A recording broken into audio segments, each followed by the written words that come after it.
Vous écoutez Radio Diaspora Vision, la voix de la diaspora sénégalaise dans le monde. Chaque semaine sur les ondes de Radio Diaspora Vision, votre émission Carte sur table. Carte sur table avec Ibrahima Thiam, président du mouvement politique Notre Avenir, pour décrypter l'actualité africaine et internationale autour du micro de Jean-Yves Duval. Ibrahima Thiam face à Jean-Yves Duval dans l'émission Carte sur table. Décryptage de l'actualité africaine et internationale, c'est chaque semaine sur Radio Diaspora Vision. Radio Diaspora Vision est disponible sur Google Play et App Store. Madame, monsieur, bonjour. Et puis, bien sûr, bonjour à toutes et à tous et heureux aussi de vous retrouver pour ce nouveau Carte sur table où j'accueille, comme à l'accoutumée, Ibrahima Thiam, qui est l'invité permanent de cette émission, afin de décrypter ensemble l'actualité internationale de la semaine qui vient de s'écouler. Une actualité, il faut bien le reconnaître, comme anesthésiée par la trêve des confiseurs. Et faut-il s'en plaindre? Assurément non. Il n'en reste pas moins que le monde a assisté, médusé et stupéfait, à l'assaut des centres de pouvoir brésiliens par des supporters de Bolsonaro, saccageant et pillant tout sur leur passage. On avait l'impression de revivre un remake de l'attaque du Capitole à Washington par les fans de Donald Trump voici 2 ans. L'extrême droite a décidément beaucoup de mal à accepter l'alternance et les règles de la démocratie. Comme notre invité le laissait entendre la semaine dernière, au Mali, le colonel Assimi Goïta, chef de la junte militaire au pouvoir à Bamako, a finalement gracié les militaires ivoiriens détenus depuis plusieurs mois et qui ont pu ainsi regagner librement leur pays. Voilà au moins un heureux dénouement à cette crise politico-diplomatique. À l'heure de notre émission, samedi dernier, la Chambre des représentants américaine ne s'était quant à elle toujours pas choisi un nouveau représentant. Et il aura finalement fallu 15 tours aux parlementaires d'outre-Atlantique pour élire Kevin McCarthy, au prix de nombreuses concessions de celui-ci. Quel effet aura cette désignation sur la politique des 2 années à venir de Joe Biden? Quelles conséquences sur une éventuelle nouvelle candidature de Donald Trump, adversaire possible républicain de McCarthy? Eh bien, ce sont là 2 des questions que je poserai à mon invité. J'ai intitulé notre émission d'aujourd'hui « Du Mali au Sénégal en passant par le Brésil et les États-Unis, ainsi va le monde ». Ibrahima Thiam, bonjour et bienvenue sur Diaspora Vision pour notre rendez-vous hebdomadaire consacré à la géopolitique. Je vous remercie de m'accueillir en duplex dans votre émission, Jean-Yves Duval. Toujours depuis Dakar, où je séjourne depuis une quinzaine de jours et où je sillonne le pays en prévision de la future élection présidentielle de 2024. Cela ne m'empêche pas, cependant, de m'intéresser aux affaires du monde et c'est avec plaisir que je répondrai à vos questions. Je vous en remercie.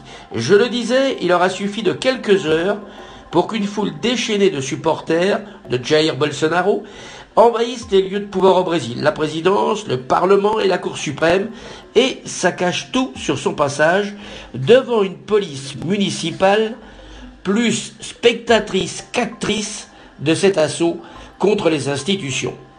À croire que les méthodes de l'extrême droite se suivent et se ressemblent après l'assaut du Capitole américain à Washington il y a 2 ans. Quel est, Ibrahima Thiam, votre commentaire sur ce qu'il faut bien appeler un refus d'accepter le verdict démocratique des urnes?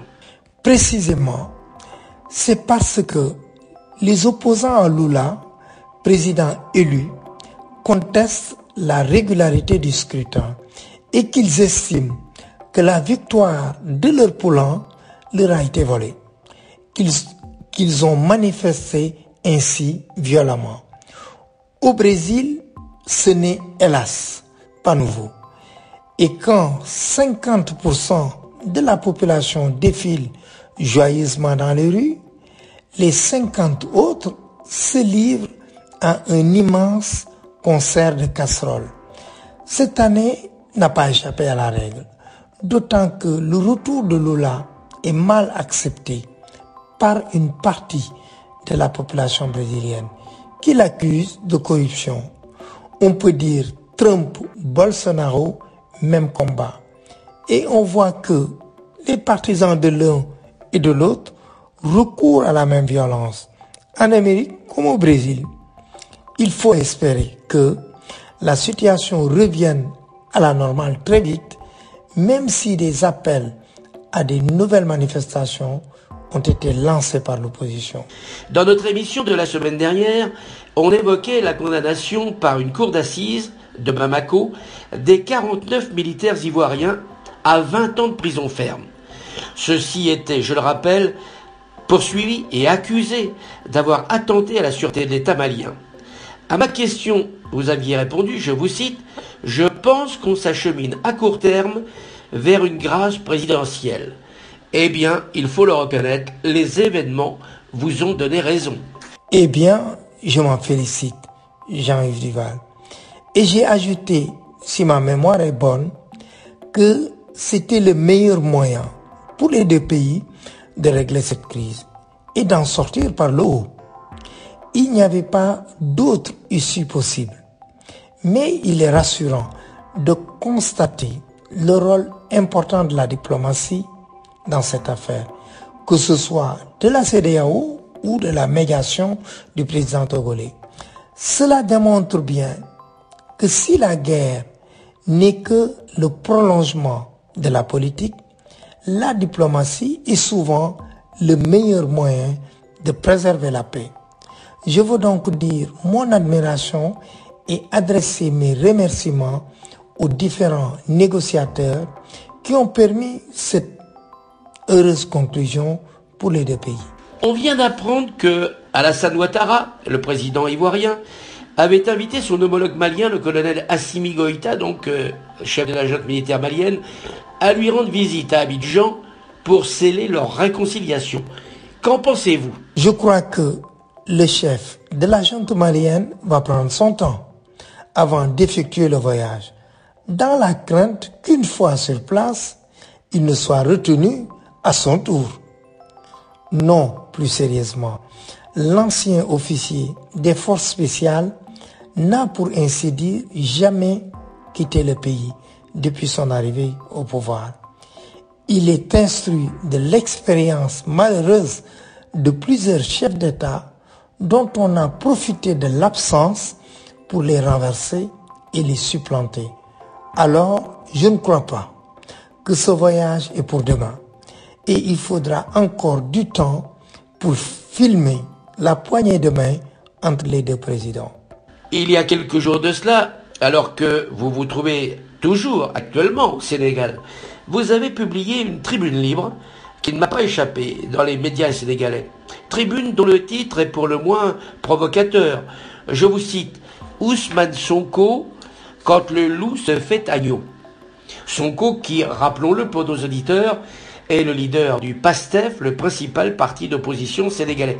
Pourquoi cette charge, cette pique assez virulente, le texte étant à l'unisson du titre de cette tribune libre?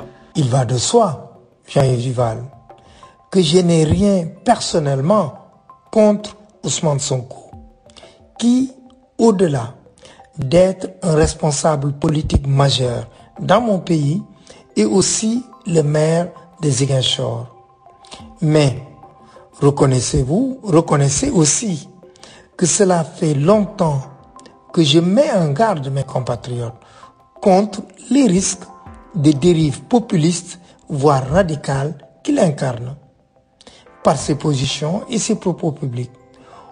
Au lieu de rassembler les Sénégalais, il les divise, ce qui est extrêmement dangereux et préjudiciable à l'avenir du Sénégal. Donc, ne soyez pas surpris par ma constance à dénoncer certains de ces agissements. Certes, mais on assiste précisément à une évolution, semble-t-il, de son comportement ces derniers temps. Alors, ne réagissez-vous pas un peu à contre-courant? N'êtes-vous pas quelque part hors sujet? Allons, Jean-Yves Duval, vous êtes trop fin connaisseur de la vie politique africaine et particulièrement sénégalaise pour croire un instant que Ousmane Sonko a été subitement touché par la grâce.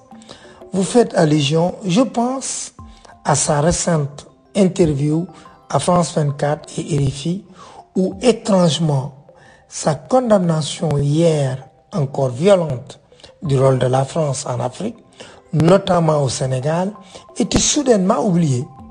Hier encore, il était prêt à ce que les militaires sénégalais aillent se battre avec les Maliens dans la lutte contre le terrorisme et donc aux côtés des mercenaires russes de Wagner.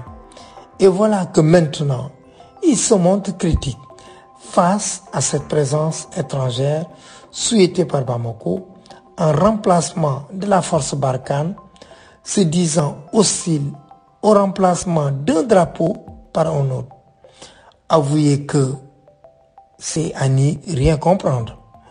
Je ne suis pas d'ailleurs le seul responsable politique sénégalais à m'étonner de ce revirement de position. D'autres ont parlé de reniement de sa part. Vous poursuivez dans cette tribune libre en posant la seule question importante à vos yeux, qui est vraiment Sonko? Qui est le vrai Sonko? Est-ce celui qui, hier, encourageait les manifestations de rue, au risque de les voir dégénérer en émeutes populaires et provoquant plusieurs morts, et exhorter les Sénégalais à s'opposer frontalement au pouvoir en place? Ou est-ce celui qui aujourd'hui se pare de toutes les vertus du genre idéal?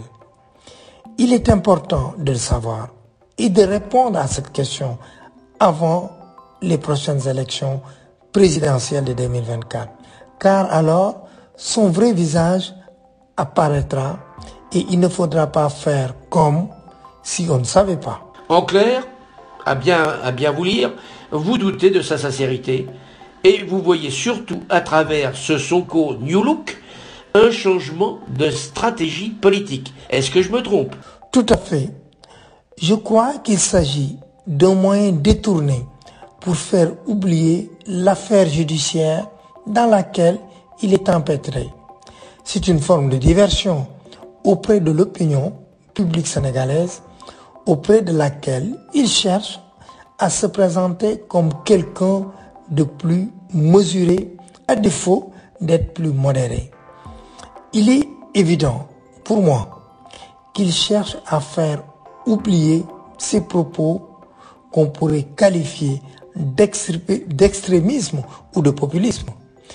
Et ses positions actuelles s'apparentent davantage à une posture électoraliste qu'à un réel changement de braquet. Eh bien, le voici habillé pour l'hiver et vous allez mettre son tailleur au chômage. J'ai intitulé la tribune libre à laquelle vous faites allusion « Quand le loup se fait agneau ». Mais je la conclus par cet avertissement qu'après 2024, il sera trop tard. Le loup sera dans la bergerie. Je préfère avertir que subir. On ne quitte pas le Sénégal car comment ne pas évoquer le terrible accident survenu entre deux cars transportant des voyageurs voici peu dans la région de Sikilo, du côté de Kaffrine, qui a fait 41 morts. Quelle est votre réaction à la suite de ce véritable drame qui a endeuillé le pays tout entier? Avant de répondre à cette question, vous me permettez, Jean-Yves Duval, de m'incliner devant les malheureuses victimes et offrir toute ma compassion ainsi que mes condoléances à leurs victimes. C'est une tragédie effroyable en effet, mais hélas, ce n'est pas la première fois que se produit ce type de collision mortelle sur les routes du Sénégal. Ce sont les 40 morts de trop et il faut avant toute chose que toute la lumière soit faite sur l'origine de cet accident, les causes afin de dégager les responsabilités. Ce sera l'objet de l'enquête judiciaire qui a été ouverte. On peut cependant déjà en pointer quelques-unes. L'état des véhicules, leur surcharge, que ce soit en nombre de passagers, que ce soit en raison du poids élevé amassé sur les galeries ou encore du contrôle défaillant de la police ou de la gendarmerie aux différents points de contrôle. En clair, il en va de la responsabilité de l'État, du transporteur, mais aussi, disons-le clairement, de voyageurs qui devraient refuser de prendre place à bord de ces véritables cercueils ambulants. On a découvert par exemple qu'un pneu avait éclaté parce qu'il était défectueux. Il s'agit donc d'une mise en danger de la vie d'autrui. On a aussi appris que l'un des deux conducteurs n'avait pas de permis de conduire catégorie D, celui requis pour ce genre de bus, pas plus que d'assurance. Enfin, il apparaît qu'aucun des deux propriétaires de bus ne disposait de l'agrément indispensable au transport routier. Cela fait beaucoup. Des négligences coupables et leur mise en garde à vue dans ces conditions s'imposaient. Malheureusement, comme vous le disiez, ce genre de situation est fréquent sur les routes africaines, sénégalaises y compris, et je peux en témoigner pour les avoir moi-même expérimentés dans bien des endroits du continent. Et devant autant de carences, que ce soit de l'État ou des entreprises, la question qui se pose est: que peut-on faire? Je ne vois qu'une chose. En amont, renforcer les contrôles des matériels de ces entreprises de transport de voyageurs. Et en aval, durcir les sanctions en cas de manquement aux règles en vigueur. Les passagers de ces cars ne peuvent plus être pris en otage par ces patrons peu scrupuleux. Ils doivent exiger des conditions de déplacement décentes et sécurisées. Et enfin, il faut que la police et la gendarmerie fassent leur travail aux différentes barrières de contrôle mises en place sur les routes, qui ne ferment plus l'œil sur ces infractions qui peuvent se révéler dramatiques. Ce drame de Kaffrine est le drame de trop. Il doit être un voyant rouge pour que cela ne se reproduise plus.